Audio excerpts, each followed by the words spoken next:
Last लेक्चरला आपण काय पाहत होतो की इनव्हर्स म्हणजे टी स्क्वेअर कसा काढायचा त्याच्यासाठी आपण लास्टला एक्झाम्पल घेतलं होतं. काय घेतलं होतं कोणाला आठवत असेल तर म्हणजे मला आठवत नाही पण असं असू शकतं. टी हा जर R2 to R2 घेतला, डिफाईन कसं केलं, T of x Y is equal to 2x, 3x plus Y, बहुतेक असंच केलं होतं. हा माझा झाला. T square of x Y काय येत होता, तर टी ऑफ एक्स वाय. आता टी ऑफ एक्स वाय आपल्यासाठी नोन आहे, तो काय आहे 2x, 3x प्लस वाय. हा ऑब्टेन कसा केलाय पहा, हा हे लक्षात घ्या, हा ऑब्टेन कसा केलाय. तर हा ऑब्टेन कसा केलाय, हा जो आहे याला काय केलेलं आहे, हा ऑब्टेन 2 टाइम्स फर्स्ट कोऑर्डिनेट. हा काय आहे, जो ओरिजिनल होता त्याचा काय 2 टाइम्स फर्स्ट कोऑर्डिनेट. हा कसा ऑब्टेन केलेला आहे, 3 times first coordinate plus second coordinate. इथे एक्स वाय नाही म्हणत मी काय म्हणतो 3 टाइम फर्स्ट कोऑर्डिनेट आणि सेकंड कोऑर्डिनेट असा केलेला आहे. आता मला इथे येताना तेच करावं लागेल ना, ह्या टी साठी तेच करावं लागेल ना. टी जर ऑपरेट असेल तर काय होणार आहे, 2 टाइम फर्स्ट कोऑर्डिनेट. हा 2 टाइम फर्स्ट कोऑर्डिनेट काय झाला, 2 टाइम्स हा फर्स्ट कोऑर्डिनेट 2x बरोबर. नंतर हा 3 टाइम्स फर्स्ट कोऑर्डिनेट किती आहे, 3 टाइम्स 2x प्लस काय आहे सेकंड कोऑर्डिनेट काय याचा 3x 3x plus y. Plus y असं. मग हे जर सॉल्व्ह केलं हे किती आलं 6x, हे किती आलं तुमचं 6x, सॉरी हे 4x, हे 4x, हे 6x आणि हे 3x म्हणजे किती झाले 9x plus 9x 9x plus y, हे असं आलं. समजलं. आणि जर एखाद्याला आणखी अवघड वाटत असेल तिथे काय करा, पी आणि क्यू घ्या. मग पी आणि क्यू घेतल्यावर टी ऑफ पी क्यू काय येईल आपल्या डेफिनेशननी 2 times P, 2p plus Q. मग पी आणि क्यू च्या जागी वायच्या जागेवर 4y केलं असतं तर 4 टाइम्स सेकंड कोऑर्डिनेट आलं असतं. इथं 4 टाइम्स सेकंड कोऑर्डिनेट, मग इथं 4 टाइम म्हणजे इथं हे आलं असतं, इथं 4 टाइम्स आले असते. 4 टाइम हे असं लक्षात ठेवा. आणि जर असंही लक्षात राहत नसेल तर पी क्यू घेऊन ठेवा. आपण टी स्क्वेअरचं तसंच करू. आपण आत्ताचं जे एक्झाम्पल पाहतोय ना याच्या आधीचं, त्याच्यासाठी आपण तसं करू. ही आयडिया लक्षात आली कसं करायचं, दोन प्रकारे करू Yes, sir. शकता. आपण टी स्क्वेअरचं पुन्हा पाहू आपण. इथं टी मॅप दिसतोय, इथं काय दिसतंय तुम्हाला, टी मॅप दिसतोय. मग पहा टी मॅप आहे तर आपल्याला काय काढायचंय, T square of x, Y, Z. म्हणजे हा काय आहे, T of x Y Z is equal to T of x Y Z तुम्हाला दिलेला आहे ऑलरेडी, काय आहे 2x, 4x, Y 2x plus 3y minus Z. आता आपण याला पी क्यू च्या भाषेत पाहू. याला आपण काय म्हणू पी, याला काय म्हणू क्यू आणि याला काय म्हणू आर म्हणू. मग इज इक्वल टू, जर हा ऑपरेट झाला तर काय येणार आहे पहा 2 टाइम्स पी, म्हणजे टी ऑफ मला काय काढायचंय पी क्यू आर काढायचं. म्हणजे एक्स वाय च्या जागी या फॉर्म्युलेत एक्स वाय च्या जागी काय टाकायचं पी क्यू आर. म्हणजे काय झाला 2 times P, 4 times P minus Y च्या जागी Q, 2 times P plus 3 times Q minus R, हे टाका आणि याच्या व्हॅल्यू पुट करून द्या. आता पी ची व्हॅल्यू किती आहे 2x, परत पी ची व्हॅल्यू किती आहे 2x मायनस क्यू ची व्हॅल्यू किती आहे 4x मायनस 2, पी ची व्हॅल्यू किती आहे 2x प्लस क्यू ची व्हॅल्यू किती आहे 4x मायनस वाय आणि झेड ची व्हॅल्यू किती आहे 2x plus 3y R. minus z. किती आहे झेड ची व्हॅल्यू, सॉरी आर ची व्हॅल्यू किती आहे 2x plus 3y. Minus Z. आणि हे काय करायचं सॉल्व्ह करायचं. आता हे सॉल्व्ह करू आपण ना व्यवस्थित, हेच घेऊ आपण. पहिला काय येईल 4x, पुढचं काय येईल हा 8x आणि हा 4x सबट्रॅक्ट झाला इथे मायनस या म्हणजे काय 4x minus 1 4x plus y येईल ना. Minus plus minus y. Yes. 4x plus Yes, sir. 4x पुढे काय होईल पहा, आपण x काउंट करू. हा x किती वेळा आहे? 6x. Minus 2 times. हा 4x. 4x आणि हा 12x. 12x 4x आणि 12x किती झाले? 16x. 16x. 16 मधून हे 16x. 2 सबट्रॅक्ट केले म्हणजे किती आले? 14x. 14x. 14x हा y किती टाइम्स आला? मायनस 3 टाइम्स y आला. हा किती आला y? मायनस 3 टाइम्स y आला. याला ब्रॅकेट टाकायचं राहिलं. हा मायनस 3 टाइम्स y आणि हा किती? हा परत मायनस 3 टाइम्स y आहे. हा पण मायनस 3 म्हणजे हा किती आला? मायनस 6 -6 टाइम्स y आणि हा फक्त प्लस z येईल. plus एवढंच z. हे आपलं उत्तर यायला पाहिजे. चेक करू बरोबर आहे का टी स्क्वेअरचं. बरोबर आहे का? Yes, sir. Yes. शेवटची लाईन पहा. शेवटची लाईन पहा आणि ही लाईन पहा. 4x, बरोबर आहे का? 4x plus y. बरोबर आहे. Yes, sir. बरोबर. कळालं कसं काढायचं? PQ घेऊन काढा किंवा तुम्हाला जर कन्फ्युजन होत नसेल तर तुम्ही डायरेक्ट काढलं तरी चालेल. पण जर कन्फ्युजन होत असेल तर तुम्ही PQR वापरू शकता. समजलं? Yes sir. Yes, sir. आता आपण हे करू.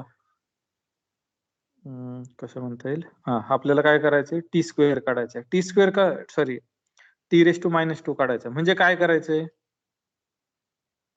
जे t इनवर्स चा t inverse of t inverse काढायचा आहे. टी इनव्हर्स आणि टी इनव्हर्सचं काय करायचं? कंपोजिशन काढायचंय. बरोबर ना? याला काय म्हणणार आपण? t⁻². किंवा मी असं जर केलं तर असं पण चालेल. टी स्क्वेअरचा इनव्हर्स.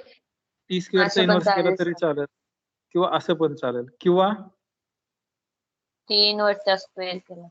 असं पण चालेल. म्हणजे तुम्ही हे किती प्रकारे काढू शकता? 3 प्रकारे काढू शकता. टी इनव्हर्सचा स्क्वेअर करू शकता किंवा काय करू शकता? टी स्क्वेअर काढायचा आणि त्याचा काय करायचं? इनव्हर्स काढायचा. तर इनव्हर्स काढणं सोपं आहे का? म्हणजे इनव्हर्स काढायला इझी आहे पण सोपं परवडेल का? सोपं होईल का ते? नाही. नाही. मग आपण एक तर हा मार्ग वापरायचा आणि हा मार्ग वापरायचा. कोणता वापरायचा सांगा तुम्ही? वरचा. खालचा. वरचा वापरून खालचा पण वापरू. फक्त मी आयडिया सांगतो, तुम्ही करा. मी आयडिया सांगतो मग तुम्ही करा. पहा, आपल्याकडे ऑलरेडी टी इनव्हर्स काढलेला आहे. मी टी इनव्हर्स लिहून घेतो. टी इनव्हर्स कुठं आहे? टी इनव्हर्सला शेवटी मी काय दिलं? XY. आपण टी इनव्हर्स ऑफ ABC म्हटला होता ना, तर ABC च्या जागी काय द्यायचं? XY द्यायचा. मी हा लिहून घेतो. T inverse of X, Y, Z is equal to 1/2 X, 2x minus y, 7x minus 3y minus z. हा झाला टी इनव्हर्स. तर पहा आपण थोडंसं कोऱ्या ठिकाणी जाऊ. हा झाला टी. आता मला जर याचा पुन्हा इनव्हर्स काढायचा असेल तर काय करावं लागेल? T inverse of T inverse. आपण पहिल्या मेथडने जाऊ. X, Y, Z. हा ऑलरेडी आपल्यासाठी नोन आहे. काय आहे? 1/2 X, 2x minus y, 2x minus 7x minus 3y 7x minus minus बरोबर. आता टी इनव्हर्स ऑपरेट होताना पहा, ऑलरेडी आपल्याला नोन आहे की टी इनव्हर्स कसं ऑपरेट होतोय? टी इनव्हर्स कसं ऑपरेट होतोय? पहिल्या व्हेरिएबलला काय करायचं? हाफ करायचा. कसं करायचं? डायरेक्ट करायचं का PQR वापरून करायचं? तुम्ही सांगा. डायरेक्ट करायचं. PQR वापरून करा. एक हे आपण PQR वापरून करून पुढचं डायरेक्ट करू. चालेल ना? म्हणजे दोन्ही गोष्टी होतील. Yes, sir. याला काय? Yes, sir. PQR. म्हणजे मला इथे काय काढायचं आहे? टी इनव्हर्स ऑफ PQR काढायचं आहे. पण आपल्या डेफिनेशन नुसार याच्या जागी काय पुट करायचं? Just 1/2 p 1/2 p 2p minus q 7p minus 3q minus r. बरोबर. आता ज्याच्या व्हॅल्यू टाकून देऊ. p ची व्हॅल्यू किती आहे? 1/2 x 1/2 x म्हणजे हा त्याला 1/4x आला. 1/4x. आता 2p minus q याला 2 ने मल्टिप्लाय करायचं. याला जर सॉरी पी ला 2 ने मल्टिप्लाय करायचं. कशाला? पी ला जर 2 ने X. मल्टिप्लाय केलं तर किती आलं? x आलं. X. मायनस हा क्यू तसाच X. घ्यायचा. हा किती येईल? 2x प्लस y येईल. 2x बरोबर? 2x minus y. Yes, sir. Bracket Minus जर y. हा किती येईल? 1 च्या जागी जर हाफ टाकला तर सॉरी इथं 7p 7 by p 2. म्हणजे किती? 7/2 7 by x 2 x minus 3 times Q किती आहे? 2x minus 2x. y. minus मी y. 2x direct minus y. 3 ने याला मल्टिप्लाय करतो. म्हणजे हा किती आला? 3 ने मल्टिप्लाय केल्यावर याला Minus 3 ने 6x मल्टिप्लाय करायचं. किती आला? 6 minus x 6x plus आणि याला किती मल्टिप्लाय करायचं? परत 3 ने. plus हा 3y. Minus minus plus 3y. 3y आणि मायनस सॉरी कॉमा हा जो आहे असा मांडायचा r काय येईल? मायनस आहे ना, minus 7x 7x plus minus 3y plus 3y plus plus z. लक्षात आलं हे सोल्युशन कसं आलं? आपण काय केलं? T Yes. इनव्हर्स काढला, पण टी इनव्हर्सचा हा मॅप होता. आपण चेक करू. त्यांच्याकडून चूक झालेली ते सांगतो. इथं टी स्क्वेअर दिसतोय ना, इथं टी स्क्वेअर तो नाहीये. मी आधी आपण उत्तर चेक करून मग हे करू. आहे का उत्तर? हा, ह्याला जर सॉल्व्ह केलं तर मायनस एक्स प्लस वाय येतोय. या एक्स ला आणि ह्या एक्स ला जर सॉरी याच्याला आणि याला जर सॉल्व्ह केलं तर हे किती येते? 19x येईल ते. काहीतरी मी मिस्टेक केली का? कुठं चुकीच्या ठिकाणी मी आणखी कॉमा नाही yes बरोबर sir. इथं तो इथं इथं इथं कॉमा minus चुकीचं आहे. 6x पण आहे sir. कुठं? बरोबर आहे ना आता? Yes sir. Yes sir. आता करेक्ट येईल. हो. आयडिया लक्षात आली. थोडंफार चुकीचं होऊ शकतं, पण आयडिया लक्षात आली का? हे कसं करायचं? yes sir. Yes sir. Yes. आता आपण काय करू? दुसऱ्या मेथडनी करू. दुसऱ्या मेथडनी म्हणजे काय? आपल्यासाठी टी स्क्वेअर नोन आहे. टी स्क्वेअर काय मॅप आहे? वर लिहितो जरा. T square of x Y Z is equal to काय मॅप आहे? 4x, 4x plus y 4x plus y. 14x 14x minus 6y plus z. 14x Minus minus 6y plus z. Plus Z हा बरोबर. आता आपल्याला काय करायचं? याचा T inverse काढायचा आहे. मग कसा काढणार? दोघी inverse. साइडला इनवर्स मल्टिप्लाय. नाही पण दोन्ही साइडला जर मी टी ने मल्टिप्लाय केलं, टी इनव्हर्स ने मल्टिप्लाय केलं तर काय होईल? सर मला पुन्हा काय करावं लागेल? हे करावं लागेल ना. तसं करण्यापेक्षा आपण याच इनव्हर्स काढलं तर तर आता T2 येते? inverse मल्टिप्लाय करावं लागेल. नाही T2 इनव्हर्स ने मल्टिप्लाय केलं तर अल्टिमेटली आपण वरचं केलं तेच होईल ना. मी काय म्हणतोय, T2 इनव्हर्स ने मल्टिप्लाय केलं तर इथं काय होईल? XYZ राहील बरोबर. आणि इथं काय होईल? T-2 असं राहील. पण मला हे काढावंच लागेल ना, मगासारखंच करावं लागेल. इनव्हर्सच काढावं लागेल ना. समजतंय? Yes sir. मग मी कसं म्हणतोय, असं करण्याच्या ऐवजी आपण डायरेक्ट इनव्हर्स कसा काढला होता तसाच काढायचं नाही. इज इक्वल टू काय अजून करायचं? A B C. मग 4x इज इक्वल टू काय येणार आहे? A. A. 4x plus Y is equal to काय येणार आहे? B. 4x plus y is B. b. 14x minus 6y plus Z is equal to काय येणार आहे? C. C. सी. c. त्याच्यावरून आता ए बी सी हे कशाच्या लँग्वेज मध्ये आहे? एक्स वाय झेडच्या. म्हणजे आता एक्स हा मला याच्या XYZ. लँग्वेज मध्ये पाहिजे. म्हणजे एक्स हा किती येईल? A/4. A Y 4. काय येईल? कॅल्क्युलेट करा बरं. हा 4 कॅन्सल झाला. मायनस वाय का प्लस वाय इथं? B minus A. नाही बरोबर आहे. हे काय येईल तुमचं? जर एकच्या जागी तुम्ही A/4 टाकला तर काय येईल? बी मायनस ए मायनस बी येईल ना. सॉरी बी मायनस येईल. बी मायनस येईल. B आणि minus A. झेडच्या जागी टाकला तर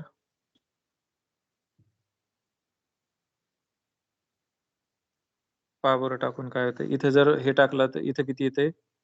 7 by 7/2 2 x. Sorry A minus हा 6b आणि प्लस हा 6a 6a. आणि याला सगळ्यांना काय द्यायला पाहिजे? साइन चेंज करायला पाहिजे ना. कारण पलीकडे टाकतोय आपण एका साईडला काय ठेवतोय झेड ठेवतोय मायनस आणि हा सी प्लस हे असं आलं म्हणजे याला जर कॅल्क्युलेट केलं तर किती येणार आहे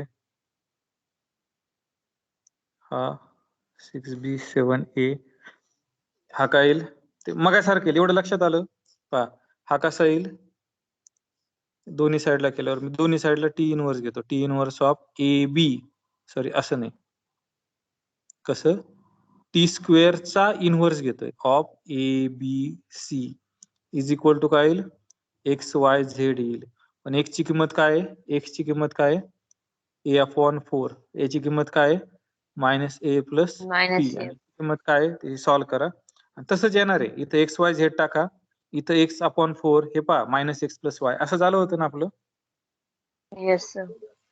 मग तुम्ही कोणत्याही मेथडनी सोडवा काही फरक पडत नाही उत्तर काय येईल तुमचं सेम येईल हॅलो सर बोला हे सर्व कन्फ्युजिंग होते नवीन रिपीट करतात का तर ठीक आहे करू आपण हो हो करू एकदा कोऱ्या ठिकाणी जाऊ आपण आपल्याला जेवढं पाहिजे ना तेवढंच घेऊ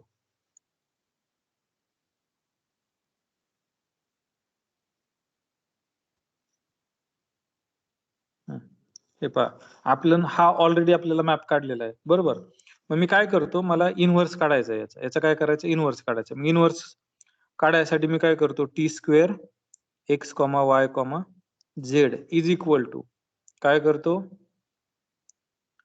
हा ए बी सी अजूम करतो हा ए बी सी अजूम करतो आता पहा याचा उपयोग काय मी दोघाचा इनव्हर्स घेतला दोघाचा टी चा इनव्हर्स घेतला तर माझं काय येणार आहे X comma Y comma Z is equal to काय येणार आहे टी रेस टू -2 हा माझं फंक्शन आहे मी काय करतो याचा इनव्हर्स घेतोय -2 काय असेल ते फंक्शन आहे माझं हा काय येईल ए बी सी असेल बरोबर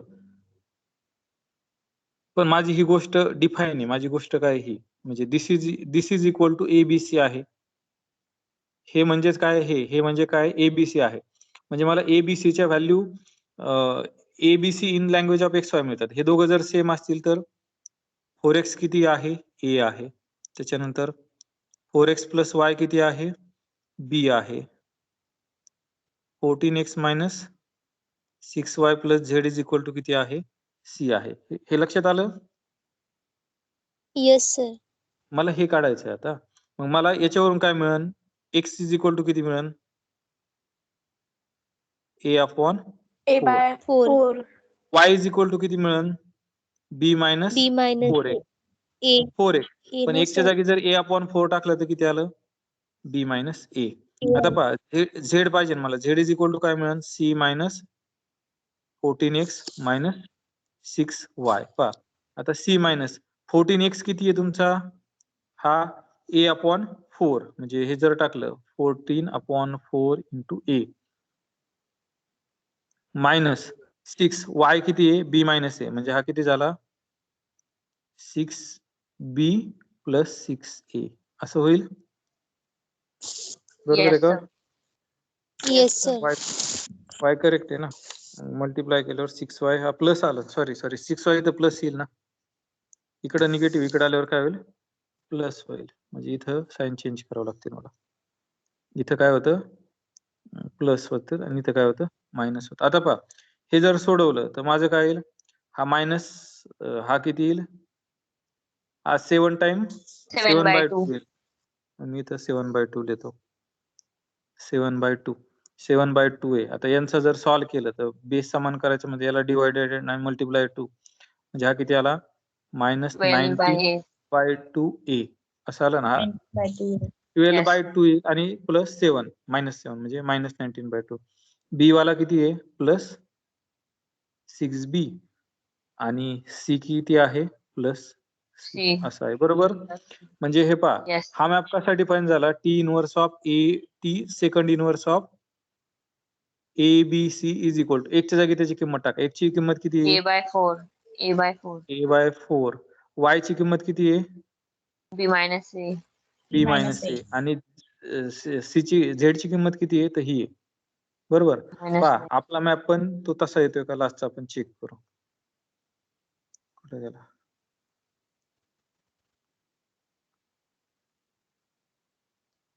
तसा येतोय का? एक मिनिट. Yes sir. येतोय का तसा? पहा, a/4 आहे, म्हणजे x a च्या जागी x टाका, y-x आहे, परत 19/2x + 6b + z, म्हणजे आपलं करेक्ट आहे. तुम्ही दोन्ही वेने करू शकता, तुम्हाला जो सोपा वे वाटेल त्या वेने. तिसरा वे पण माहिती, इनव्हर्स काढायचं, त्याचं काय करायचं? स्क्वेअर करायचं. तो पण नोन आहे, इनव्हर्स आहे आपल्याकडं, त्यानेच तो काय करायचा? स्क्वेअर करायचा. समजलं हे? Yes sir. अशा रीतीने हा आपला पहिला. इनव्हर्सचा स्क्वेअर कसा कसं? करायचा? तेच मग सांगितलं इनव्हर्सचा ते. स्क्वेअर म्हणजे तो पहिलं केलं तसं हो, ते ना सर? पहिलं केलं तसंच करावं लागेल. पहिलं केलं तसंच करावं लागेल. त्याला त्याच फॉर्मॅटनी मल्टिप्लाय करायचं. म्हणजे कंपोजिशनच घ्यावं लागेल अल्टिमेटली. समजलं? Yes sir. आता आपण रिव्हिजन चालू करू. रिव्हिजन होऊन जाईल 15-20 मिनिटात. काहीच नाही विशेष त्याच्यात. सुरुवातीला तर तुम्ही सांगायचं सर? पटापट. हा बोला. सर एक कंपोजिशन पण लिनियर ट्रान्सफॉर्मेट ना? हो, आपण शो केलंय ना. आपण शो केलंय कंपोजिशन हे लिनियर ट्रान्सफॉर्मेशन असतं. पण कशावर? लिनियर ऑपरेटर बरोबर का? दुसरीकडे जायचं नाही. Okay sir. तर म्हणजे एफ आणि जी हे लिनियर ऑपरेटर असतील तर का? हो, एफ आणि जी लिनियर ऑपरेटर असतील तर. नंतरचं सांगता येत नाही पुढे काय होईल, कारण प्रत्येक वेळेस डिफाईन होईल याची गॅरंटी आहे का? लिनियर जर हे असेल तर. नाही. हा, इथं शो केलंय. आपण लास्ट लेक्चरला शो केलं होतं ना, की जर एफ म्हणजे लिनियर ऑपरेटरवर, इथं लिनियर ट्रान्सफॉर्मेशनवर पण पॉसिबल आहे, फक्त आधी डिफाईन पाहिजे. जर डिफाईन असेल तर ते काय असतं? लिनियर ट्रान्सफॉर्मेशन असतं. पण आधी डिफाईन पाहिजे, महत्वाची गोष्ट. जी सर्कल येस एफ. सर. आपण लिनियर ट्रान्सफॉर्मेशन असल्याशिवाय पुढे जाणारच नाही, कारण आपल्याला त्या प्रॉपर्टी काय झाल्या पाहिजे? सॅटिस्फाय झाल्या. आता पहा, लिनियर मॅपिंग हे पाहिलं होतं. याच्यात आपण काय पाहिलं होतं? पहा, 1-1 पाहिलं होतं, ऑन टू पाहिलं होतं, डोमेन पाहिला होता, कोडोमेन पाहिला होता, आणखी इक्विव्हॅलन्स नाही, त्याला काय म्हणलं होतं? 1-1 करस्पॉन्डन्स पाहिलं होतं, आणि नंतर लिनियर ट्रान्सफॉर्मेशन पाहिलं होतं. तर 1-1 काय असतं? 1-1 त्याला काय इमेज असतं? ऍट मोस्ट 1 प्रीमियम पाहिजे प्रत्येकाला. जनरली कसं सांगायचं माहितीये का? मी विचारलं की मॅथमॅटिकल लँग्वेज मध्ये सांगायचं. एफ ऑफ ए इथं बरं का, ओरलला विचारलं मॅथमॅटिकल लँग्वेज मध्ये नाही सांगायचं. Is equal F of A is equal to F of B घेऊन काय शो करायचं? A is equal to B show करायचं. असं झालं तर मला काय येतं? फंक्शन 1-1 येतं. 1-1. आणि ऑन टू कधी असतं? की कोडोमेन मधल्या इमेजेस प्रत्येकाला असतात. काय पाहिजे? प्री इमेज पाहिजे. ऍटलिस्ट एक प्री इमेज पाहिजे. असं जर झालं तर त्याला काय म्हणायचं? ऑन टू म्हणायचं. जर एखादं फंक्शन 1-1 ऑन टू असेल तर त्याला काय म्हणायचं? 1-1 करस्पॉन्डन्स म्हणायचं. सर, हे पाहिलं होतं. हा बोला. जर आम्हाला ओरलला विचारलं तर आम्ही असं सांगायचं का प्रत्येक फंक्शन एखादा इलेमेंट, किंवा असं सांगितलं तरी चालेल. असं सांगितलं कसं तरी सर? चालेल. म्हणजे आता हे कसं सांगणार मी, की जर दोन इलेमेंटच्या इमेज जर सेम असतील तर ते दोन्ही इलेमेंट सेम असावे लागतील. असं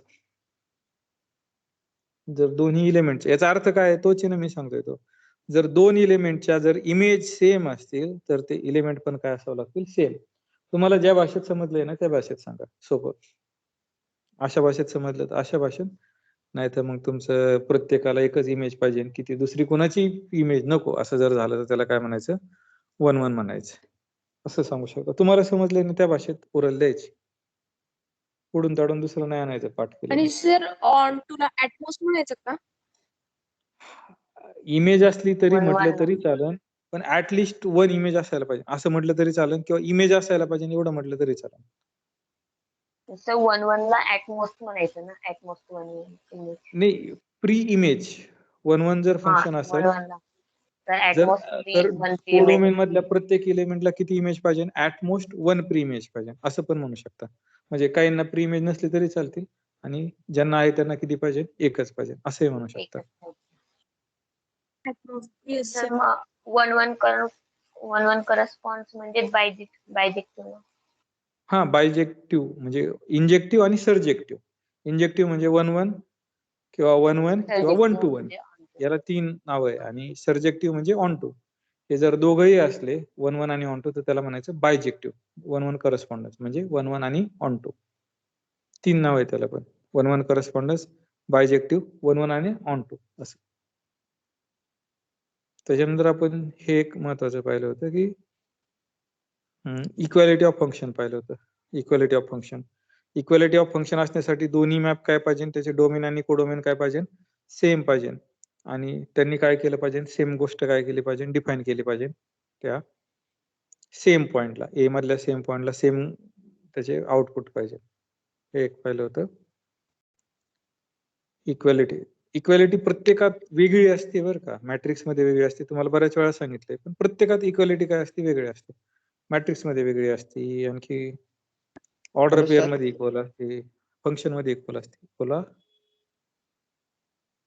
तर आपण जे डोमेन घेतले, समजा ए हा एक डोमेन घेतला, बी हा एक डोमेन घेतला सर, आणि सी हा त्याचा दोघांचा कोडोमेन घेतला सर, आणि आपण जर त्यांची इमेज काढली सर, तर त्या दोघांमध्ये तिघं इक्वल येतील का सर? मग ए आणि बी. कसं एफ हे फंक्शन घेतलं ए पासून सी पर्यंत, जी हे फंक्शन घेतलं बी पासून सी पर्यंत, बरोबर का? हो सर, हो सेम हेच. हा, पुढे काय करायचं तर याचं? मग ए आणि बी इक्वल येतील का सर? नाही, ए इक्वल टू बी नाही. जर मी म्हटलं ना एफ आणि जी फंक्शन इक्वल आहे, तर तुम्हाला ते इक्वल यावंच लागेल. पण याच्यावरून नाही सांगू शकत ना आपण एफ हे टू ए टू सी आहे आणि जी हा बी टू सी आहे, आणि तुम्हाला विचारलं हे फंक्शन इक्वल आहेत का, तर तुम्ही नाही सांगू शकत ना. जर तुम्हाला आधी सांगितलं की ए आणि बी इक्वल आहे, मग तुम्ही पुढे जाऊ शकता ना. आपली पहिली कंडिशन सॅटिस्फाय होती का? नाही होत. समजतंय? Yes sir. हो सर. म्हणजे तुम्हाला हे नेसेसरीच आहे की दोघांचे डोमेन आणि कोडोमेन काय पाहिजे, सेम पाहिजे. आता जर तुम्ही असं डिफाईन केलं F of A is equal to G of A, पण ए कुठले घेणार ना, हा प्रश्न आहे ना. कारण ए हा एफ कुणासाठी डिफाईन होतो, ए साठी, आणि हा कुणासाठी डिफाईन होतो, बी साठी. मग ए कुठले घ्यायचे? मला दोन ए तर सेम लागतील ना, कारण मी इथं पण ए घेतोय आणि इथं पण ए घेतोय. इथे जर तुमचा हा इंटिजरचा सेट असेल आणि हा रिअल नंबरचा सेट असेल तर चालेल का? नाही चालायचं, कारण तुम्ही ए तर सगळेच समान घ्यावं लागतील ना तुम्हाला, कारण मला प्रत्येक पॉइंटला फंक्शन काय पाहिजे, डिफाईन पाहिजे. त्यामुळे येस सर. हे matrix multiplication, matrix mapping. Matrix mapping काय होतं, तर एखादा मॅट्रिक्स असेल ना, तर त्याचा त्यांनी मल्टिप्लाय केलं वेक्टरला तरी तो काय येतो, लिनियर म्हणजे फंक्शन येतं. एवढं पाहिलं होतं आपण. मग कसं, हा जर तुमचा 2x3 मॅट्रिक्स असेल तर तुम्हाला फंक्शन घेताना कडून घ्यावं लागणार आहे R3 पासून R2 पर्यंत. आणि कसं करणार आहे, हा एक्स वाय झेड असं करणार, त्याला काय करायचं, मल्टिप्लाय करायचं, हे तुम्हाला आउटपुट येतं. म्हणजे फंक्शन आपण कसे पाहिले होते असेच डिफाईन केले होते, पण तुम्ही हे नवीन प्रकारे फंक्शन डिफाईन केलं होतं. कसं की मॅट्रिक्सने मल्टिप्लिकेशन करून सुद्धा काय येतं, फंक्शन येतं. त्याच्यानंतर आपण हे कंपोजिशन पाहिलं होतं. कंपोजिशन लेटेस्टच पाहिले, त्याच्यामुळे काय याला रिपीट करायची गरज नाही, पुढे येतच होतं आपलं ते. त्याच्यानंतर 1-1 पाहिलं, 1-1 पाहिलं, आणि 1-1 करस्पॉन्डन्स म्हणजे काय, 1-1 आणि ऑन टू फंक्शन असायला पाहिजे. त्याच्यानंतर लिनियर ट्रान्सफॉर्मेशनची डेफिनेशन पाहिली, किंवा त्यालाच आपण लिनियर मॅपिंग म्हटलं. काय डेफिनेशन होती, व्यवस्थित जर सांगायची झाली तर यू आणि व्ही दोघंही वेक्टर स्पेस होते सेम फील्डवर. फील्ड चेंज करायची का? नाही. तर एफ हे व्ही टू यू हे जर मॅपिंग असेल, म्हणजे हे जर फंक्शन असेल, तर त्याला लिनियर मॅपिंग किंवा लिनियर ट्रान्सफॉर्मेशन कधी म्हणायचं, त्यांनी खालील दोन कंडिशन काय केल्या पाहिजे, सॅटिस्फाय केल्या पाहिजे. खालील दोन कोणत्या? यू आणि डब्ल्यू व्ही मधले घ्या, तर F of U plus W is equal to F of U plus F of W. आणि के बिलॉंग्स टू के घेतला, यू बिलॉंग्स टू व्ही घेतला, तर F of K is equal to K into F of V. असं जर झालं तर त्याला काय म्हणायचं, लिनियर ट्रान्सफॉर्मेशन म्हणायचं. कुणाला? एफ ला, फंक्शनला. फंक्शनला काय म्हणायचं, लिनियर ट्रान्सफॉर्मेशन म्हणायचं. समजलं हे? Yes sir.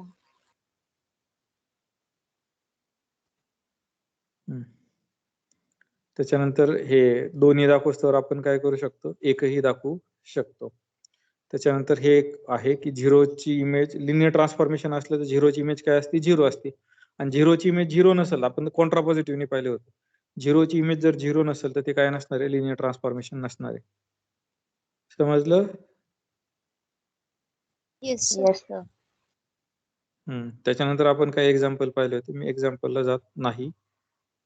हे पहा, इथं जर झिरोची इमेज झिरो येते का? नाही. झिरोची इमेज झिरो नाही आली तर डायरेक्ट सांगायचं की ते लिनियर ट्रान्सफॉर्मेशन येत नाही. हे एक झिरो ट्रान्सफॉर्मेशन पाहिलं होतं, त्यालाच आपण नंतर नाव दिलंय झिरो. आता शेवटी त्याला नाव काय दिलंय? Zero of you. Zero transformation पाहिलं होतं, पण हे कायातलं होतं? लिनियर ऑपरेटर मधलं होतं, आपण जे आता पाहिलं ते.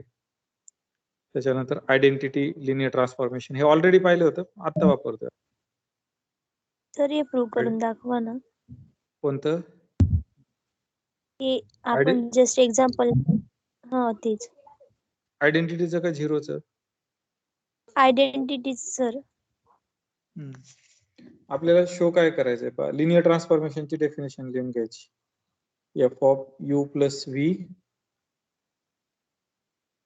Is equal to F of U plus F of V. F of K U is equal to K F of U. आता पहा, मला जे लागते ते कॅल्क्युलेट करून घेतो. मी काय करतो? I of U plus V काढतो. मला आय फंक्शन आहे ना, आपल्या डेफिनेशन काय, जे आत आहे तेच बाहेर येते, म्हणजे तो एलिमेंट सेम असाच येतो, यू प्लस व्ही आलं. आय ऑफ यू काय येईल? आपल्या डेफिनेशन जे आत आहे तेच बाहेर आहे. आय ऑफ व्ही काय येईल? व्ही, म्हणजे हे आहे. यूच्या जागी मी आय ऑफ यू टाकू शकतो,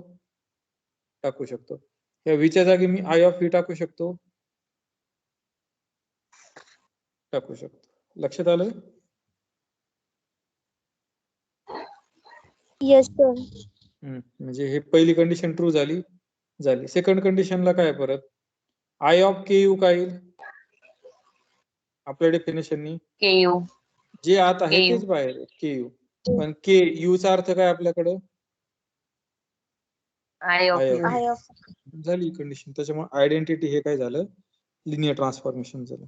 समजलं? हे जनरली काय करायचं माहिती का, ही कंडिशन लिहूनच घ्यायची प्रत्येक वेळेस. जर तुम्हाला दाखवायला विचारलं, परत सबस्पेस दाखवायला सांगितलं तर 3 कंडिशन लिहून घ्यायच्या. कोणत्या? झिरो, यू प्लस व्ही आणि के यू च्या कंडिशन लिहून घ्यायच्या आणि मग शो करत बसायचं.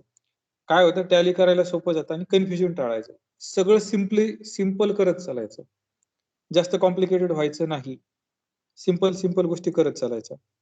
म्हणजे तुम्हाला जरी हे 10th ला प्रूफ झाले असतील ना, फॉर गिव्हन म्हणजे गिव्हन लिहायचं, नंतर क्लेम किंवा वॉन्ट आणि त्याच्यानंतर ऍक्च्युअल प्रूफ करायचं, ही टेक्निक तुम्ही आयुष्यभर ठेवली तरी चालेल.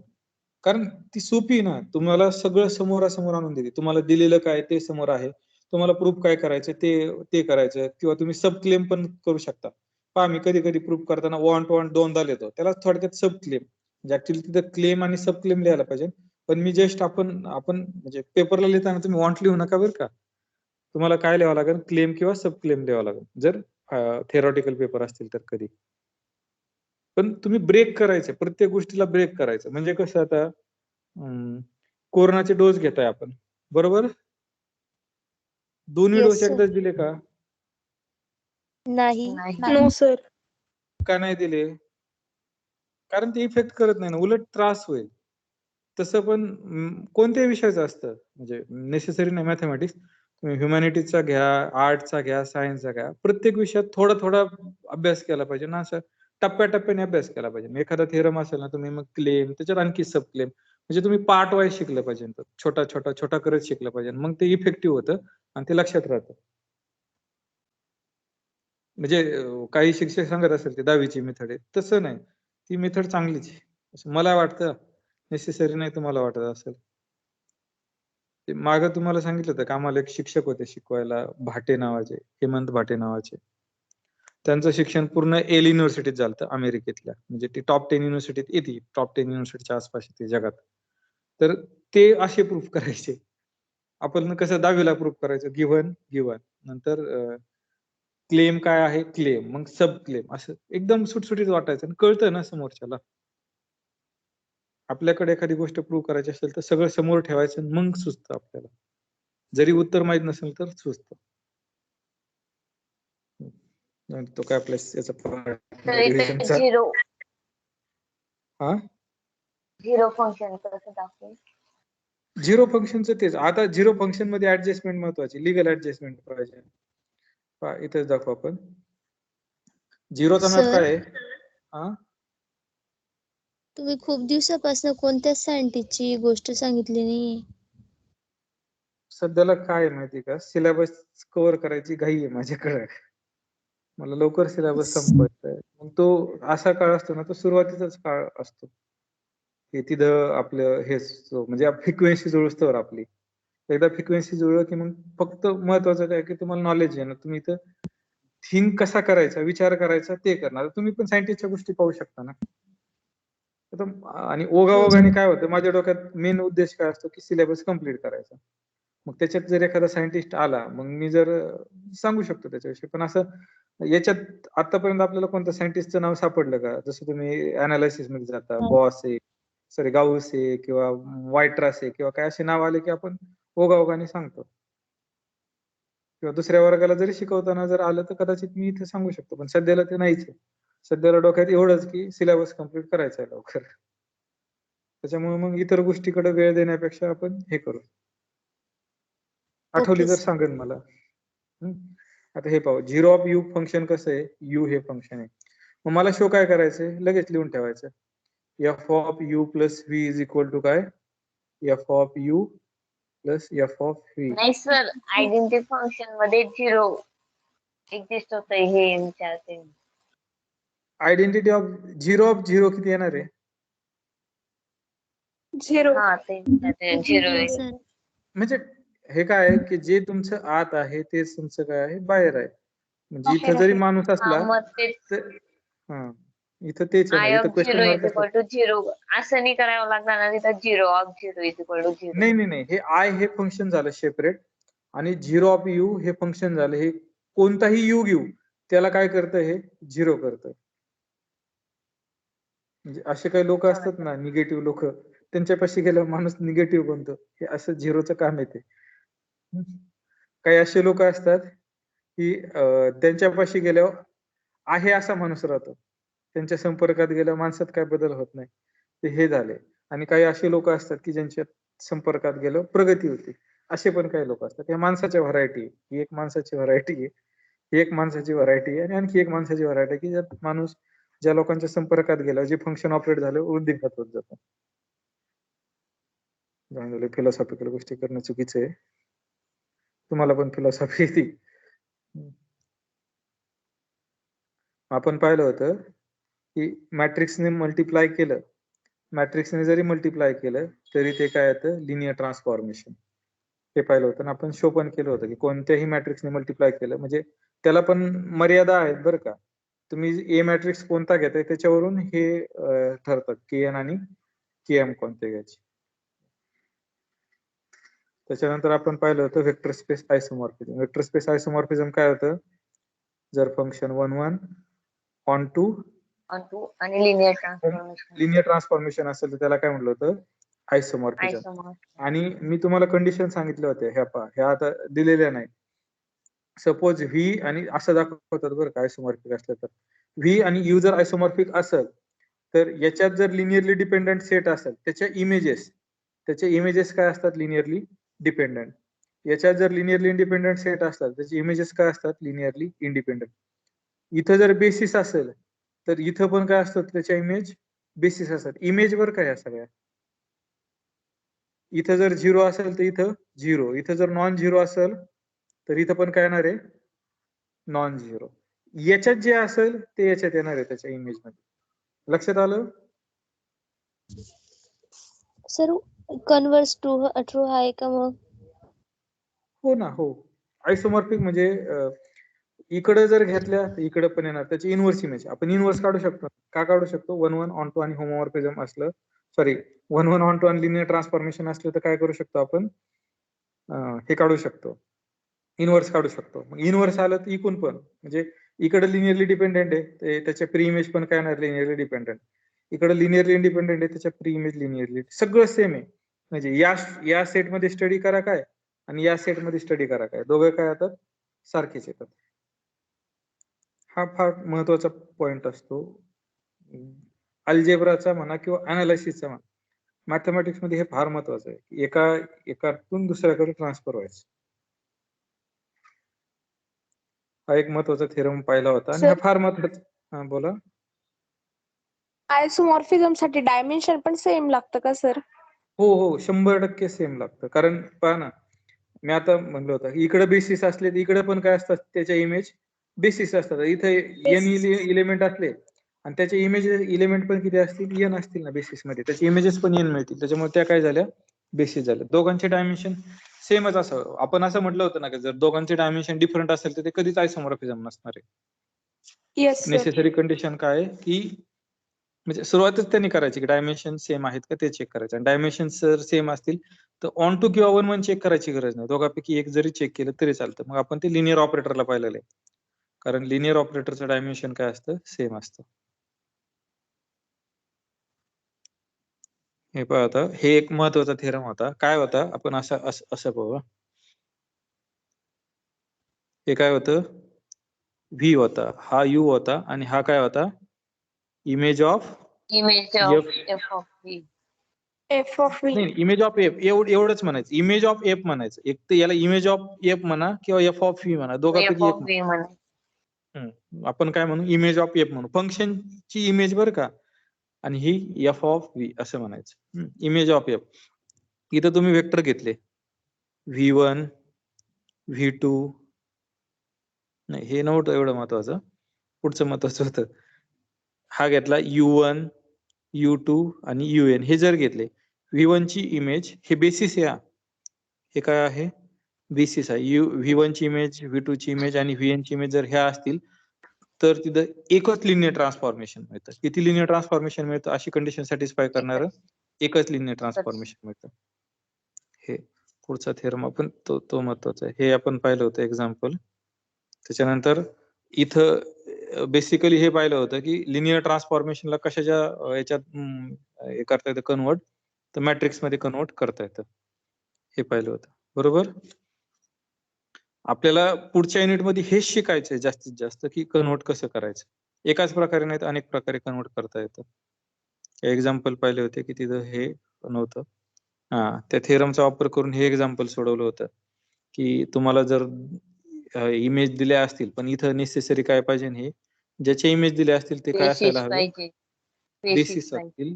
बेसिस असतील तर तुम्ही त्याच्यावरून मॅप काढू शकता.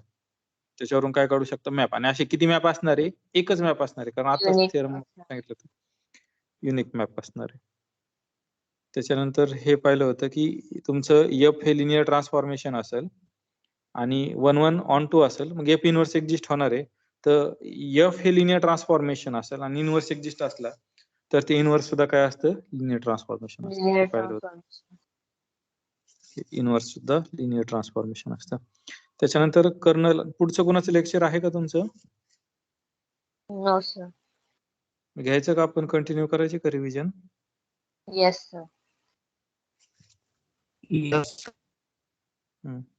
ज्यांना लेफ्ट व्हायचे लेफ्ट होऊ शकतं. मी अटेंडन्स घेणार नाही. रेकॉर्डिंग आहे, मी रेकॉर्डिंग अपलोड करणार आहे, सकाळच्या लेक्चरची पण आणि या लेक्चरची पण. तुमच्यापर्यंत मटेरियल पोहोचवण्याचं मी काम प्रामाणिकपणे करण्याचा प्रयत्न करतो. आता तुम्हाला ते पाणी प्यायचं का नाही ते तुम्ही ठरवायचं. कर्नलची डेफिनेशन काय होती, कर्नल ऑफ एफ. आधी लिनियर ट्रान्सफॉर्मेशन हवे पाहिजे का, V2U हे जर लिनियर ट्रान्सफॉर्मेशन असेल. कर्नल ऑफ एफ ची डेफिनेशन काय होती, डोमेन मधले म्हणजे ह्या व्ही मधले असे, बरोबर, असे एलिमेंट किती कुठे मॅप होत आहेत, युच्या झिरोला. जनरली म्हणताना कसं म्हणायचं, युच्या झिरोला. कारण इथं आपल्याकडे 2 झिरो, एक व्ही मधला झिरो आणि एक कशातला झिरो, यू मधला. Kernel of F. नाही, काही गरज नाही. तिथं आपण फक्त अजून करायचं, सांगताना हे करायचं, नाही तर मग आणखी कन्फ्युजन वाढेल. तुम्ही जर हायर पुस्तकात गेले ना, एखाद्या स्टँडर्ड, आणखी फार स्टँडर्ड पुस्तकात गेले ना, तर तिथं कसं करतात माहितीये का, असं करतात. याचा अर्थ काय, व्ही चा झिरो आणि हा कशाचा झिरो, यू चा झिरो, असं करतात. हे हायर बुक मध्ये गेल्यावर ते कन्फ्युजन टाळण्यासाठी ते कसं करतात, असं करतात. पण ठीक आहे, आपल्या लेवलला आपण काय त्याच्यात एवढं शिरणार नाही. Kernel of F is equal to हे आलं. इमेज ऑफ एफ ची डेफिनेशन काय आली? तर इमेज ऑफ एफ कुणात असतो? व्हीत असतो का युत असतो? यू ऑब्विसली मध्ये कुणात असतो? यू मध्ये असणार आहे. यू मध्ये. म्हणजे असे यू असतात यू मधले सच दॅट कसे की त्यांना प्री इमेज पाहिजे. त्यांना काय पाहिजे? प्री इमेज पाहिजे. म्हणजे प्री इमेज पाहिजे म्हणजे काय? व्ही मध्ये असा एखादा वेक्टर पाहिजे की त्या व्ही ची इमेज काय असायला पाहिजे? यू पाहिजे. यू पाहिजे. त्या व्ही ची इमेज काय पाहिजे? यू पाहिजे. असं ह्या दोन डेफिनेशन झाल्या कर्नल ऑफ एफ आणि इमेज ऑफ एफ. तर कर्नल ऑफ एफ हा कशाचा सबस्पेस असतो? व्ही चा. आणि इमेज ऑफ एफ हा कशाचा सबस्पेस असतो? तर यू चा. आपण हे पण शो केलं होतं. इथं शो केलं होतं. इझी आहे त्याचे प्रूफ, काय अवघड नाही. हा फार महत्वाचा थेरम होता. याच्यावरच आपण जास्त वेळ एक्झाम्पल घेतले होते. काय होते मगाची डायग्राम मी हा थेरम समजून काढली होती पण ते रॉंग झालं माझ्याकडे. पण आपण कव्हर केलं. व्ही आहे आणि हा काय आहे? Image of F. एफ हे काय आहे?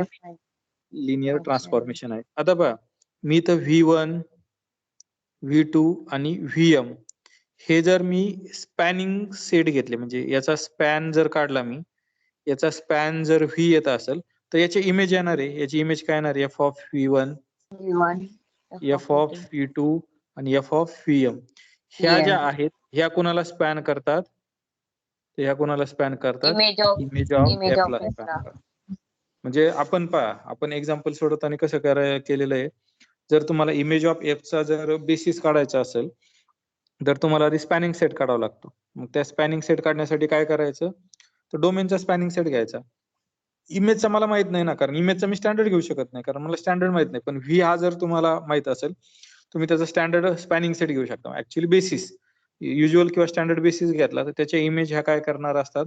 इमेजला स्पॅन करत असतात आणि ते एक इझी फॉर्मॅट येतो. मग त्या स्पॅनिंग सेट जर आपण काढला तर त्याला मी रिड्यूस करून काय करू शकतो? बेसिस बनवू शकतो. म्हणजे बेसिस काढायला हा एक्झाम्पल फार महत्वाचा होता. सर एक एक्झाम्पल घ्यायचं. आपण याच्यातलंच घ्यायचं का? येस.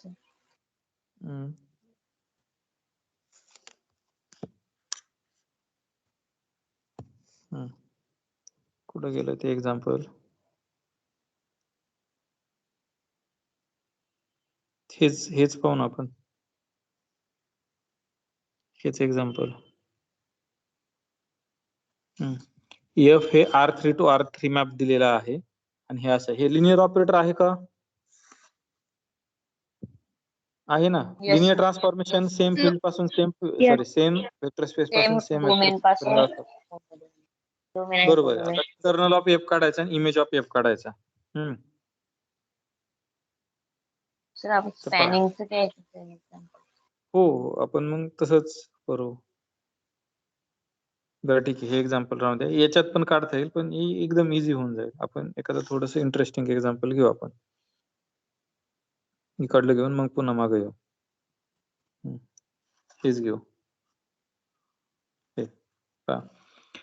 एफ हे फंक्शन कुठून आहे? R4 पासून R3 पर्यंत. हे काय झालं? लिनियर ट्रान्सफॉर्मेशन आहे. दिलंय, दाखवायची गरज नाही आता. मग दिलंय त्याच्यामुळे. आणि कसं डिफाईन केलंय? तर असं डिफाईन केलंय. तर मला बेसिस अँड डायमेन्शन काढायचं आहे. कुणाचं? इमेजचं आणि कर्नलचं. तर आता आपण पाहिलं तर इमेजचं डायमेन्शन जर काढायचं झालं, कर्नल आणि डायमेन्शन जर बेसिस आणि जर डायमेन्शन काढायचं झालं तर मला काय लागेल? आधी जनरेटिंग सेट लागेल आणि जनरेटिंग सेटला मी काय रिड्यूस करू शकतो? म्हणजे मी त्याला रिड्यूस करून कशाला नेऊ शकतो? बेसिसला नेऊ शकतो. बरोबर. मग आता आपण पाहिलं तर काय करायचं असतं? या स्पेस मध्ये स्पॅनिंग सेट घ्यायचे आणि त्याच्या इमेज जिथे जातील ते पण त्याचे काय होणार आहे? स्पॅनिंग सेट होणार आहे. म्हणजे मला ह्या इमेजचे जर हे काढायचे असतील, बेसिस काढायचे असतील तर मला आधी स्पॅनिंग सेट काढावं लागेल. मग तो स्पॅनिंग सेट इझिली कुठून मिळेल मला? ह्या याच्यापासून मिळेल, ह्या पहिल्या सेट पासून. म्हणजे मला R4 चा स्पॅनिंग सेट पाहिजे. मला काय पाहिजे? R4 चा स्पॅनिंग सेट पाहिजे. त्याची इमेज कुणाला स्पॅन करणार आहे? याच्या इमेजला स्पॅन करणार आहे. मग R4 चा सगळ्यात सोपा स्पॅनिंग स्पेस कोणता? तर युज्युअल बेसिस. युज्युअल बेसिस कोणते? 1 0 0 0 1 0 0 0 0 1 0 त्याच्यानंतर 0 0 0 1 असं. 0 1. हे आता याच्या इमेज काढायच्या, याच्या इमेज कुठे जातील सगळ्या? ह्या इमेज मध्ये जातील, बरोबर.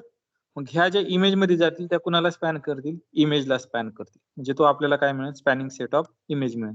आता खाली पहा, इथं काय आहे की ही 1 1 घेतली तर हे आलं, हा घेतला हे आलं. म्हणजे ह्या 4 वेक्टर कुणाला स्पॅन करणार आहे? इमेज ऑफ ए ला स्पॅन करणार आहे. पण मला काय करायचंय? बेसिस काढायचा आहे. मग आता मी स्पॅनिंग सेट काढलाय, मग स्पॅनिंग सेट वरून बेसिस कसा काढायचा? तर या वेक्टरला काय करायचं? मॅट्रिक्सच्या फॉर्म मध्ये लिहायचं आणि रिड्यूस टू काय करायचं? इचिलॉन फॉर्म करायचं. मग जे मिळतील तेच काय असतील? बेसिस असतील. हे पहा, ह्या याला काय केलं आपण? रिड्यूस टू इचिलॉन फॉर्म केला आणि हे जे नॉन झिरो मिळाले हेच काय झाले? बेसिस बेसिस झाले. झाले. लक्षात आलं? Yes sir. आणि कर्नल कसा काढायचा? तर कर्नल आपण प्रत्येक वेळेस काढलेला. काय करायचं? शेवटपर्यंत काढलेलं. F of x Y Z T is equal to काय करायचं? 0 0 अजूम करायचं 0 आणि 0 त्याच्यावरून इक्वेशन बनवायचं आणि एक्स वाय झेड च्या व्हॅल्यू काढायच्या.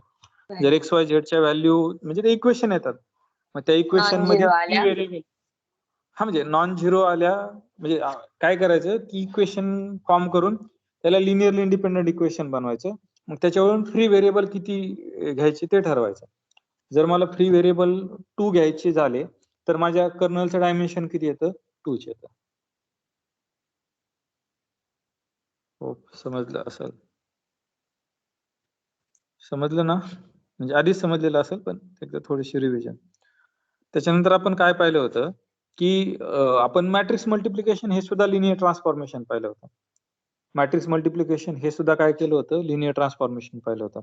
मग हे ज्यावेळेस आपण लिनियर ट्रान्सफॉर्मेशन पाहिलं होतं त्यावेळेस आपण काय केलं होतं की त्याचा आपण हे पण करू शकतो ना, इमेज पण काढू शकतो आणि काय काढू शकतो? कर्नल पण काढू शकतो. इमेज कशी काढायची? सेम काय करायचे? पहिल्याचे बेसिस घ्यायचे. सपोज आता ए हे फंक्शन आहे, ए हे फंक्शन आहे K4 पासून K3 पर्यंत. मग माझा हा मॅट्रिक्स फिक्स राहणार आहे. मग मी काय करणार? K4 चे बेसिस काढणार, त्याचं आउटपुट काढणार. परत हा ए हा मॅट्रिक्स माझा फिक्स आहे, नंतर मी दुसरा बेसिस काढणार हा असा. पुन्हा मी काय करणार? ए हा घेणार 0 0 1 0 हा घेणार. त्याच्यानंतर पुढे काय करणार? ए आणि शेवटचा बेसिस घेणार 0 0 0 1 हा झाला. तर पहा याच्या ज्या इमेज काढू, याच्या ज्या इमेज येतील काय हे कुणाला स्पॅन करतायत? K4 ला स्पॅन करतायत. त्याच्या इमेज कुणाला स्पॅन करतील? त्याच्या इमेजला स्पॅन करतील. मग ह्या इमेज काढायच्या आणि ह्या इमेज काढून काय करायचं? त्याला रिड्यूस टू इचिलॉन फॉर्म करायचं आणि काय करायचं? त्याचा तो काय मिळणार? बेसिस मिळणार. ही प्रोसिजर झाली आधीची. पण मला मॅट्रिक्सचा फायदा करून घ्यायचा आहे. मला मॅट्रिक्सचा काय फायदा करून घ्यायचा आहे? तर मी हे जर स्टँडर्ड बेसिस काढले, हे जर स्टँडर्ड बेसिस काढले तर याचा आउटपुट पहिला कॉलम असतो. हे जर स्टँडर्ड बेसिस घेतले तर याचा आउटपुट काय असतो? सेकंड कॉलम असतो. म्हणजे हा फर्स्ट कॉलम, हा सेकंड कॉलम, हा थर्ड कॉलम आणि हा फोर्थ कॉलम. म्हणजे तुम्ही बेसिसच्या इमेज जर काढल्या तर ते काय येतात? फक्त कॉलम येतात. म्हणजे माझी जी इमेज स्पॅन झालेली आहे ती कुणी स्पॅन झालेली आहे? कॉलमनी. म्हणजे माझी जी इमेज येते ती काय आली? कॉलम स्पेस ऑफ ए आली. माझी जी इमेज येते ती काय झाली? कॉलम स्पेस ऑफ ए झाली. समजलं हे? म्हणजे जर मी तुम्हाला विचारलं Yes, sir. की 1 2 3 4 5 6 7 8 9 10 11 12 हा जर मॅट्रिक्स दिला तुम्हाला, हा मॅट्रिक्स दिलाय आणि याच्यावरून हे करायचे, हा कुठून कुठून असेल सांगा बरं हे मॅपिंग? सपोज ए हा दिला, ए हा मॅपिंग कुठून असेल? Number Yes. ऑफ कॉलम, आर्यन C पासून bar. आर्यन number of column, R4 number of 3 to row R3 to R4 घेऊ. लक्षात R4 आलं? मग मी तुम्हाला Yes. विचारलं की याच्या काय करा? इमेजचा बेसिस काढा. मग तुम्ही काय करणार? याचा कॉलम स्पेस काढणार जस्ट.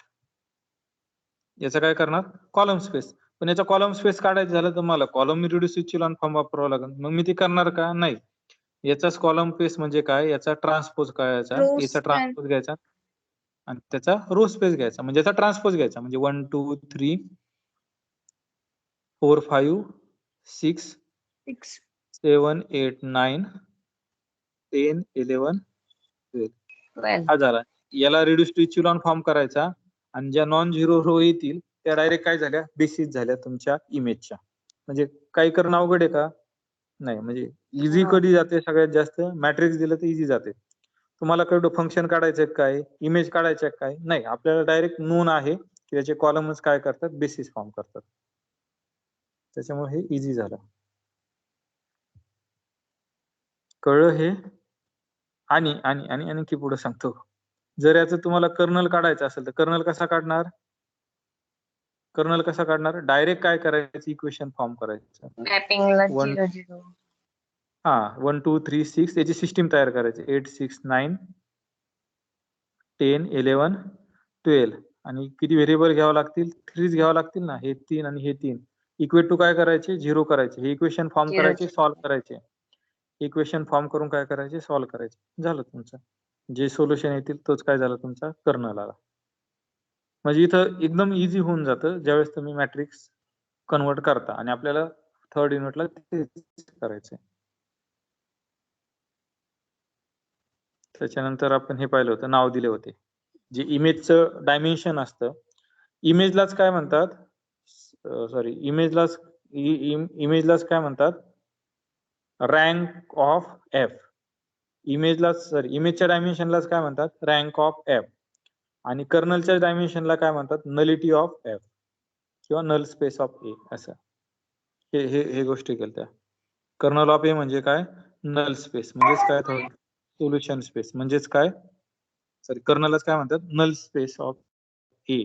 आणि इमेजला काय म्हणतात, कॉलम स्पेस ऑफ ए. मॅट्रिक्सच्या बाबतीत इन जनरल कसं असतं, तर हे रँक कशाला नाव दिलं होतं, इमेजची डायमेन्शन घ्या त्याला काय दिलं नाव, रँक ऑफ एफ. आणि कर्नलची डायमेन्शन घ्या त्याला काय म्हणायचं, नलिटी ऑफ एफ. आणि हा थेरम पाहिला होता आपण, काय, रँक नलिटी थेरम. काय असतं, dimension of kernel of F plus dimension of image of F. हा काय असतो, डायमेन्शन ऑफ पी असतो. याचा आपण वापर केला होता काही ठिकाणी. आणि जर मॅट्रिक्स घेतलं तर इझी असतं. एक्झाम्पल पाहिले होते आपण, उरलेले तुमच्यासाठीच एक्झाम्पल. हे डबल झालेलं आहे माझ्याकडून.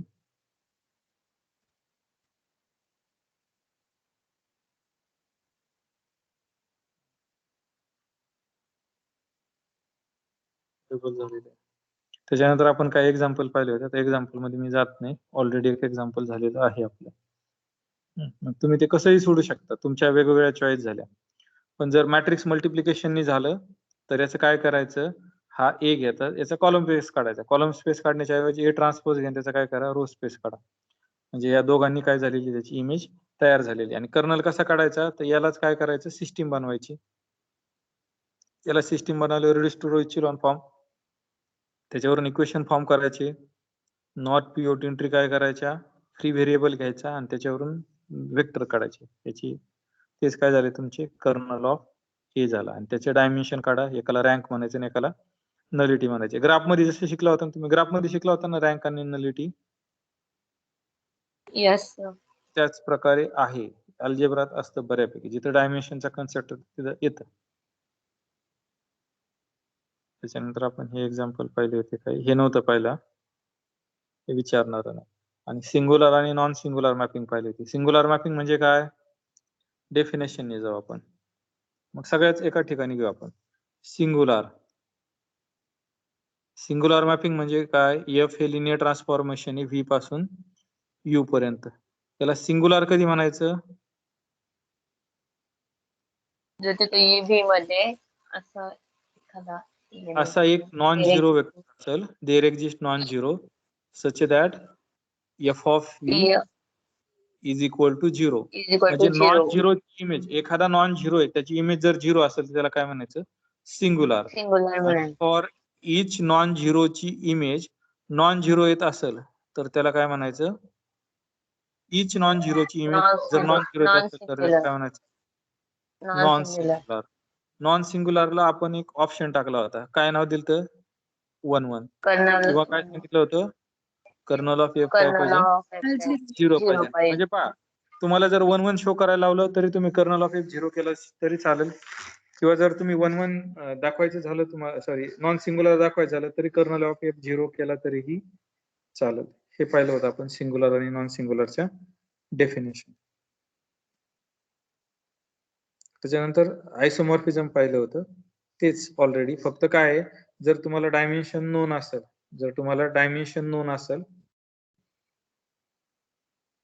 कुठे गेलं ते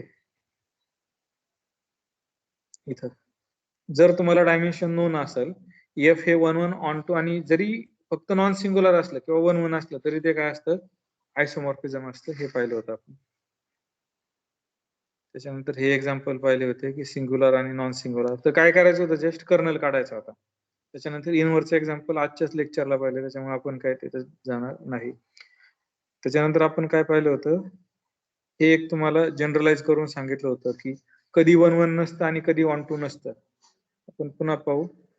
व्ही टू यू, जर dimension of V less than dimension you असलं तर काय, नॉट 1 1 नाही, नॉट 1 2 ना, 1 1 नाही, नॉट ऑन टू पाहिजे. चेक करा.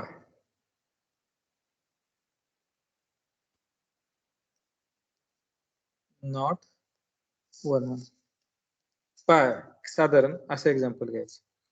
एफ हे फंक्शन आहे R2 पासून R3 पर्यंत. इझी घ्या ना, R2 पासून R3 पर्यंत. हे जर चेक करायचं झालं तर मग F of X comma Y is equal to काय करतो मी, एक्स कॉमा वाय कॉमा 0. हे 1 1 येईल ना, बरोबर. पण हे ऑन टू येईल का, नाही. याला इमेज येईल का, नाही यायची ना. म्हणजे असं जर असलं तर हे काय असतं, नॉट ऑन टू असतं, आणि असं जर असलं तर हे काय असतं, नॉट 1 1 असतं. ध्यानात नाही ना राहिलं, एखादं एक्झाम्पल सेट करायचं आणि त्याच्यावरून मग आपण लक्षात ठेवायचं. समजलं हे सर? एक्झाम्पल परत सांगा. का, हे फंक्शन घेतलं R2 to R3, he condition match करते. डोमेनची डायमेन्शन हे कोडोमेनच्या डायमेन्शन पेक्षा लेस आहे. लेस आहे. Yes sir. बरोबर. आता मी मॅप काय घेतो, f of x Y is equal to x y comma 0 कर. मला R3 जायचंय. मग आता पहा, हा मॅप 1 1 आहे, सरळ सरळ दिसतंय ना. त्याची इमेज तीच आहे, दुसरी इमेज कुठं जाईल का, नाही. ऑन टू आहे का, जर 0 0 सी ची इमेज घेतली त्याला प्री इमेज आहे का, सी जर नॉन No, झिरो sir. घेतलं 0 0 1 नाही, काय नसतं, ऑन टू नसतं. म्हणजे असं जर असेल तर ते काय नसतं, ऑन टू नसतं. हे लक्षात ठेवायला आहे बरं का. हे एक्झाम्पल मी लक्षात ठेवायला देतो. एक्झाम्पल वरून आपण काही थेरम मांडत नाही. एक्झाम्पल फक्त लक्षात ठेवायला, आणि दुसऱ्या वेळेस काय नसतं, 1 1 नसतं. समजलं? सर सगळ्यालाच Yes, प्री sir. इमेज पाहिजे का म्हणजे? हो, सगळ्याला प्री इमेज असल्यावर ऑन टू म्हणतो ना आपण. एकाला जरी प्री इमेज नसली तर त्याला ऑन टू म्हणत नाही. येस. त्याच्यानंतर आपण ऑपरेशन पाहिलं होतं. आता मी याच्यावर काही रिव्हिजन करत नाही. ऑलरेडी आता आजच सगळं झालेलं आहे बऱ्यापैकी, सकाळी आणि आता दुपारी. ऍक्च्युली दोघं लेक्चर दुपारीच झालेत. फक्त मला सांगा, लिनियर ऑपरेटर म्हणजे काय? लिनियर ऑपरेटर म्हणजे काय? जर लिनियर ट्रान्सफॉर्मेशन मध्ये Linear डोमेन आणि transformation डोमेन पाहिजे. सेम असेल तर लिनियर ऑपरेटर. पाहिजे. एक तर सेम वेक्टर स्पेस पासून सेम वेक्टर स्पेस पर्यंत लिनियर ट्रान्सफॉर्मेशन असलं तर त्याला काय म्हणायचं, लिनियर ऑपरेटर. किंवा त्याचा डोमेन आणि कोडोमेन काय पाहिजे, त्या लिनियर ट्रान्सफॉर्मेशनचा सेम पाहिजे, असं पाहिलं होतं. तर आता दोघांची डायमेन्शन सेमच आहे ना, दोघांची डायमेन्शन काय सेम. जर मला ह्या कंडिशन इक्विव्हॅलंट असतात, non singular, kernel of f equal to 0 1 1 onto आणि एफ इनव्हर्टिबल, ह्या चारही ऍक्च्युली पाचही कंडिशन काय असतात, सेम असतात. एक जरी विचारलं तरी आपण काय करू शकतो, दुसरं दाखवू शकतो. हे पाहिलं होतं. इन्व्हर्टिबल लिनियर ऑपरेटर कधी असतात, इन्व्हर्स एक्झिस्ट असेल. आता जर इन्व्हर्टिबल असायचे असेल तर ते 1 1 आणि ऑन टू असावं लागेल. ती कंडिशन लक्षात ठेवायची, अगदी चेक करायचं की इन्व्हर्स एक्झिस्ट होतो का नाही. याच्यात कोणाला काय अडचण आहे का, लास्ट मध्ये आज पाहिलं किंवा हे पाहिलं याच्यात? हे काय मी रिव्हिजन करत नाही, कारण आजच पाहिलंय. Hello sir. अडचण? हा बोला. सर मग फक्त लिनियर ऑपरेटर हेच आयसोमॉर्फिक येतील ना? नाही, नेसेसरी नाही. सर डायमेन्शन सेम हवं ना हो मग? हो हो हो, तेच एक्झाम्पल सांगतो मी.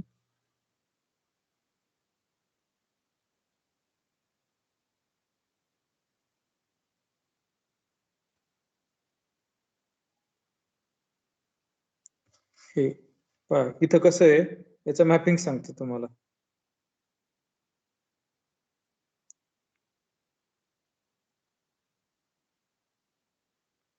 याचं डायमेन्शन किती आहे? 4. याचं डायमेन्शन किती आहे? 4 आहे.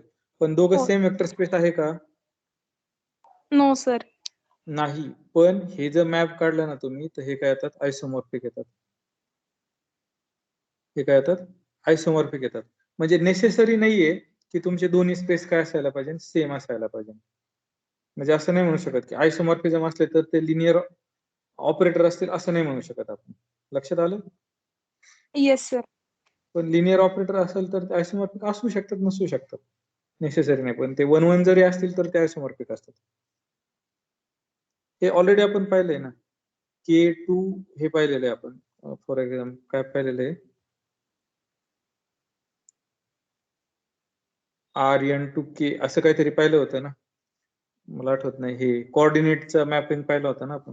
कोऑर्डिनेटचं मॅपिंग पण दोन्ही डिफरंट स्पेस घेत. समजलं हे की वेगवेगळं असू शकतात स्पेस. आयसोमॉर्फिझम असलं तर. फक्त नेसेसरी काय दोघांचे डायमेन्शन काय असायला पाहिजे? सेम असायला पाहिजे. जे तुम्ही फंक्शन घेताय ते लिनियर ट्रान्सफॉर्मेशन 1-1 पाहिजे. ऑन टू नसलं चालेल का? Yes sir. चालेल सर. नाही. माझं स्टेटमेंट चुकीचं आहे ना. जर 1-1 असेल तर ऑटोमॅटिक काय येतंय? ऑन टू असतं. ऑन टू असते ना. म्हणजे माझा प्रश्न चुकीचा नाही. ऑन टू नसलं तर. नसलं तर नाही, ऑन टू आहेच ना ते. जर 1-1 आहे तर ते ऑन टू आहेच. हो, समजलं. आणखी काय कोणाला अडचण याच्यातली?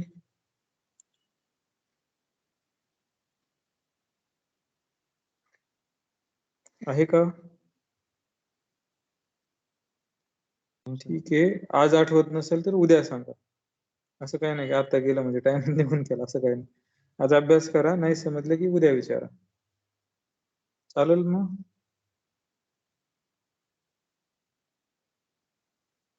आणि उद्याच्या लेक्चरला येताना बेसिसच्या दोन्ही डेफिनेशन वाचून या.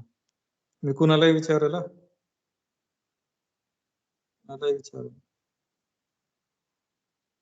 सर दोन्ही कोणत्या?